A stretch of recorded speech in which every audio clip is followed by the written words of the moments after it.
This file was not meant to remain open, and yet it found you.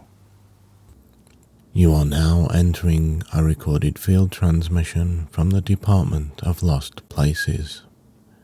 This is archive entry 044. The subject of this record is known as the Island Above the Clouds.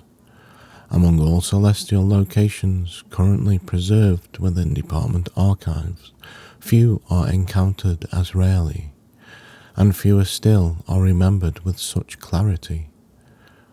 Visitors often forget details, names, paths, conversations, landscapes, yet those who have visited the island consistently recall one thing: the feeling, a feeling difficult to describe precisely, not excitement, not wonder, not relief, though all three are frequently reported. The closest approximation appears to be this: the sensation of hearing one's own thoughts clearly for the first time in a very long while.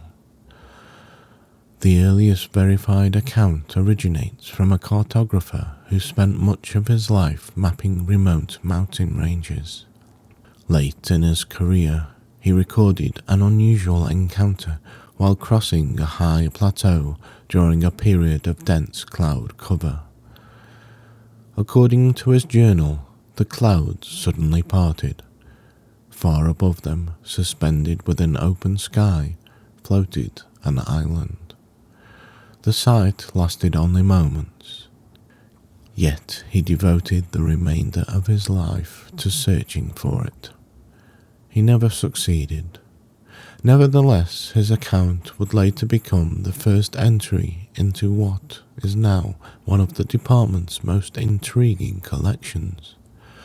Over the following decades, remarkably similar reports emerged. Pilots, mountaineers, dreamers, astronomers, travellers, all described a landscape existing above ordinary weather, a place detached from the world below, yet not disconnected from it.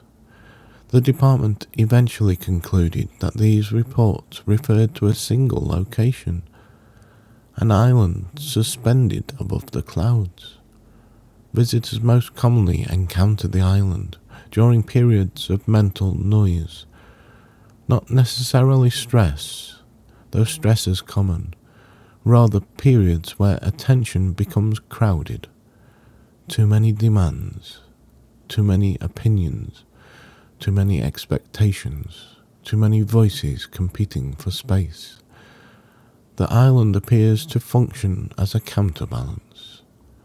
Arrival occurs through unusual means: a stairway rising through cloud, a balloon drifting upward through moonlight, a railway carriage climbing impossible heights, a bridge revealed only at dawn.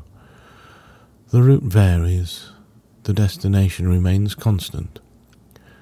Eventually visitors emerge through a layer of cloud and discover the island. The first impression is almost always silence. Not complete silence, living silence.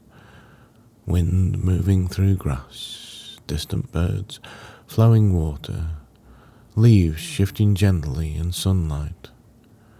No engines, no crowds, no urgency, only space. The island itself is surprisingly modest in size. Department estimates remain inconsistent, though most reports suggest it can be crossed on foot within a few hours. Its boundaries are clearly defined. Beyond the shoreline lies only cloud, an endless white ocean stretching in every direction. Visitors frequently approach the edge and stare outward for extended periods. The sight is unforgettable. Clouds move below like tides. Mountain peaks occasionally emerge from the white expanse. Sunlight drifts across the surface in slow, luminous patterns. The island appears to float between earth and sky, belonging fully to neither. Near the centre stands a grove known as the Quiet Wood. The trees grow unusually far apart. Sunlight filters through silver green leaves. Paths wind gently between trunks. Birdsong echoes softly throughout the grove. Nothing remarkable appears to happen there, yet visitors consistently spend longer than expected amongst the trees. The department suspects the grove serves a subtle purpose. The modern world rarely provides environments free from interruption. The Quiet Wood does. One surveyor later recorded, "The forest did not ask anything of me." Researchers continue to regard this as one of the archive's most significant observations. Further inland lies a meadow known as the Field of Unasked Questions. Unlike many department locations, the field contains no inscriptions, no monuments, no visible mysteries, only tall grass moving beneath open sky. Yet visitors often arrive carrying questions about direction, purpose, decisions, change. Curiously, many leave without answers, and somehow feel better for it. The field appears less interested in solutions than acceptance. Not every question requires immediate resolution. Some simply require room. The island demonstrates this principle repeatedly. Near the western shore stands a circular stone structure known as the Listening Pavilion. The pavilion contains no furniture, no decoration, no machinery, only a series of open arches overlooking the clouds. Visitors sit there for hours, listening to what remains uncertain. Some report hearing wind, others distant birds, others only silence.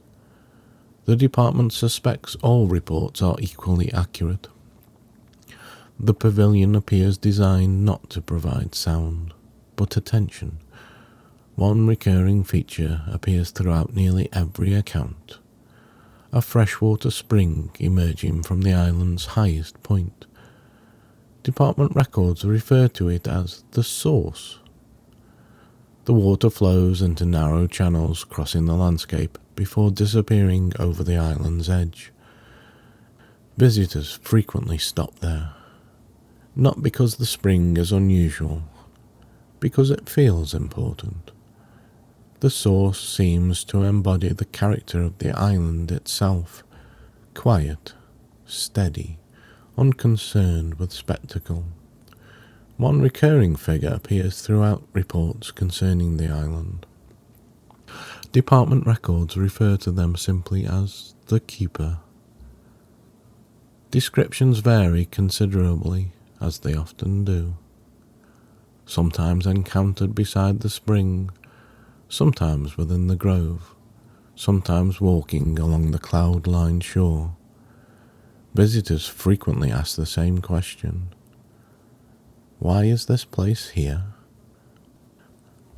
The Keeper usually pauses before answering, then gestures towards the sky, the trees, the clouds, the distant horizon, to remind people that silence is also a landscape. No further explanation is generally offered. The department has never found reason to improve upon this statement. At the island's highest elevation stands a small stone bench overlooking the cloud sea. No plaque accompanies it, no inscription, no official designation exists within department records. Yet visitors almost always find their way there. Many remain until sunset, watching shadows lengthen across the clouds, watching colours shift from gold to amber to deep blue, watching stars appear one by one above the horizon. The experience rarely produces dramatic revelation. Instead, something subtler occurs. The noise begins to settle, thoughts untangle, perspectives widen, attention returns. The island appears uniquely skilled at creating conditions under which clarity may emerge naturally, not forced, not pursued, allowed. Eventually, departure becomes necessary. The bridge reappears, the staircase, the railway, the balloon. Whatever route first brought the visitor there. Many leave reluctantly, yet few leave sadly. The island seems designed for temporary visits. Its purpose is not escape. Its purpose is return. A return to one's own attention. The department classifies the island above the clouds as type, celestial solitude habitat, atmospheric reflection site, attention restoration archive, access level, rare, most commonly encountered during periods of overwhelm, transition, contemplation, or personal reassessment. Final note from the archivist. People often assume silence is the absence of something, the absence of sound, the absence of activity, the absence of company.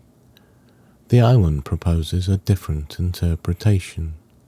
Perhaps silence is not empty. Perhaps silence is a place, a landscape as real as any forest, shoreline, or valley, a place occasionally worth visiting, not to escape the world, but to hear it more clearly, and perhaps to hear oneself more clearly as well. This concludes archive entry 044. The record is sealed. The clouds continue their slow passage below. The spring continues flowing. The island remains suspended above the weather. End transmission.